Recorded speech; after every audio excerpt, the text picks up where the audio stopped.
Dominus vobiscum.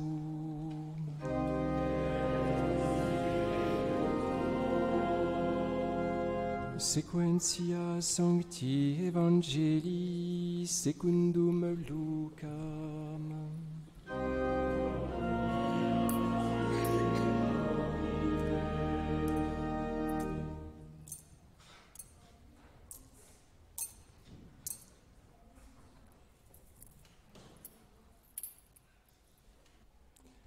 En ce temps-là, Jésus dit à ses disciples: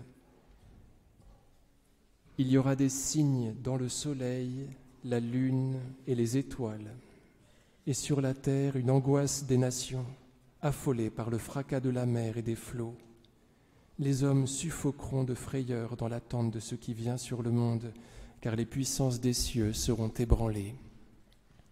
Alors on verra le Fils de l'homme venant sur la nuée avec beaucoup de puissance et de gloire.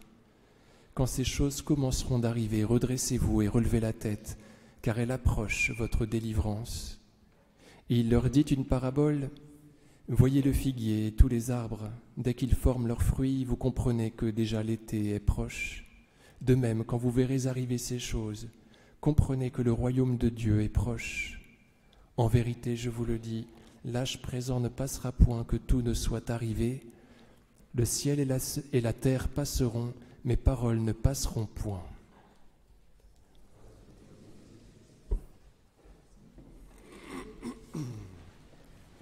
Au nom du Père et du Fils et du Saint-Esprit, ainsi soit-il. Le Seigneur Jésus nous prévient qu'à la fin des temps, juste avant son retour, il y aura des signes dans le soleil, la lune et les étoiles. Donc on retrouve ces 4 mots: signe, lune, soleil, étoile, dans le même ordre, en un seul autre endroit de l'Écriture sainte, au chapitre 12 de l'Apocalypse. Écoutez: un signe grandiose apparut dans le ciel, une femme ayant le soleil pour manteau, la lune sous les pieds et sur la tête une couronne de 12 étoiles. Elle était enceinte et elle criait, torturée par les douleurs de l'enfantement. Un autre signe apparut dans le ciel, un énorme dragon rouge-feu, dont la queue balaye, vous savez, le tiers des étoiles et les précipite sur la terre.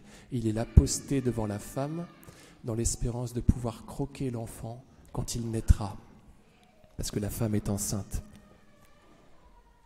Il y aura des signes dans le soleil, la lune et les étoiles. Je reprends le livre de l'Apocalypse. Un signe grandiose apparut dans le ciel, un signe. Une femme ayant le soleil pour manteau, la lune sous les pieds et sur la tête, une couronne de 12 étoiles. Alors, tout cela pour vous dire que, bien évidemment, ces signes grandioses dont parle le Seigneur Jésus, qui auront lieu dans le soleil, la lune et les étoiles, ne sont pas d'autres signes que ceux des apparitions de la Vierge Marie. Il y a, figurez-vous, chers amis, 17 apparitions de la Vierge Marie reconnues par la Sainte Église. 17 apparitions. La moitié de ces apparitions reconnues ont eu lieu au XXe siècle. La première du XXe étant celle de Fatima, qui fut reconnue par l'Église, et la dernière du XXe siècle à être reconnue par l'Église étant celle de Saint Nicolas en Argentine. Apparitions qui ont eu lieu, dont fut bénéficiaire une certaine Gladys, une maman de 46 ans, inculte, qui donc vit la Sainte Vierge de 1983 à 1990, et ces apparitions ont été reconnues par le Saint-Siège en 2016. Voilà, donc vous voyez, la Vierge Marie n'est jamais autant apparue. Elle apparaît beaucoup plus souvent en ce XXe siècle, en le XXe siècle, et cela est très clair. Vous voyez, Jésus nous dit qu'à la fin des temps, il y aura des signes qui sont ceux de la Vierge Marie, je vous l'ai démontré. Il faut que nous en concluions, si vous voulez, chers amis, puisque ces apparitions ont surtout lieu maintenant, que nous sommes dans la fin des temps. C'est-à-dire que le Seigneur pourrait très bien ne pas revenir dans 1000 ans. Il faut que nous prenions acte de cela pour que notre charité devienne active. Dans ces apparitions de Saint Nicolas, sur lesquelles je vous invite à vous documenter, je vous donne quelques éléments. Donc Gladys voit la Sainte Vierge qui parle d'elle-même, très, très curieusement. et elle dit qu'elle est l'arche d'alliance en laquelle nous trouvons le salut. Nous ne pouvons pas le trouver ailleurs. Elle dit aussi que qui la refuse, refuse son Fils. Elle dit que l'humanité, au début de son histoire, fut sauvée à travers l'arche de Noé. Elle dit qu'elle est l'arche d'alliance en laquelle il faut rentrer pour pouvoir passer à travers la tempête des derniers temps. Elle est honorée comme cela, vous savez, par les pères de l'Église. L'arche d'alliance, c'est quelque chose qui a existé. Vous savez, dans l'Ancien Testament, c'était le coffre en bois qui suivait les Hébreux dans leur pérégrination. Quand ils sont sortis d'Égypte et avant d'entrer en terre promise, ils erraient dans le désert et cela a duré 40 ans.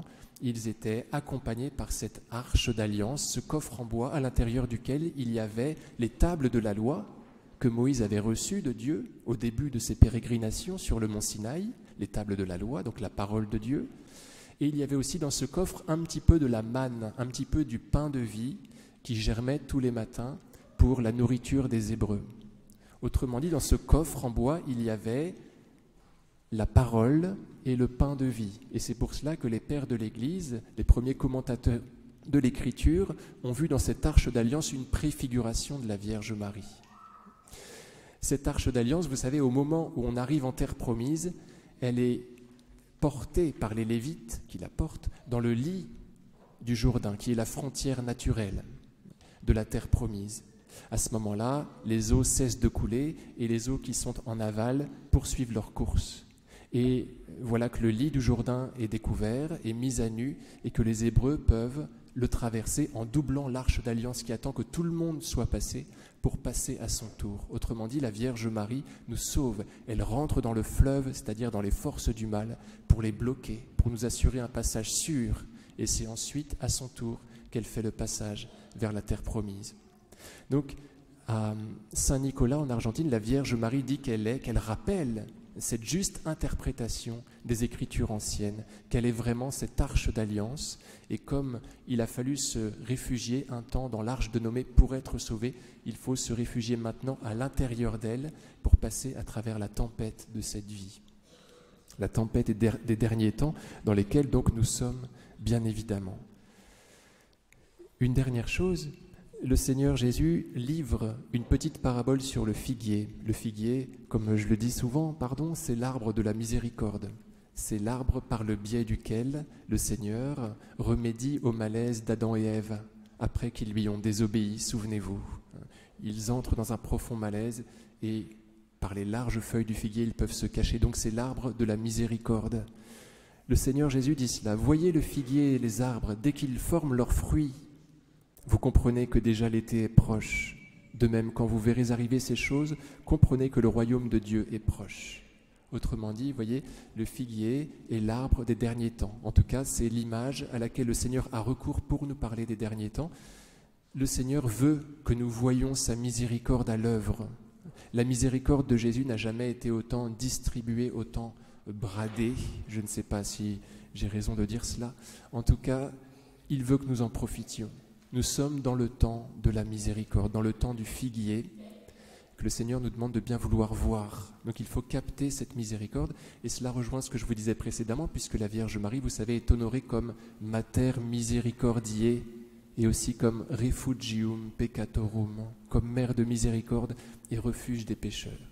Donc on s'approche d'elle qui en fait n'est que clémence, on reçoit par son intermédiaire, par ses mains, les miséricordes qui viennent du cœur de son Fils, et c'est comme cela que nous nous préparons au dernier temps. Bien évidemment, le Seigneur Jésus veut que nous échappions au péché, que nous nous établissions en lui pour toujours sans jamais plus sortir de lui. En tout cas, la miséricorde doit être prise dans cet objectif de pureté définitive, mais si celle-ci n'est pas atteinte, elle doit être tout le temps reprise, si vous voulez, cette miséricorde. C'est vraiment cela qui nous est prêché, il me semble, à travers cette dernière apparition reconnue et à travers cet évangile. Au nom du Père et du Fils et du Saint-Esprit, ainsi soit-il.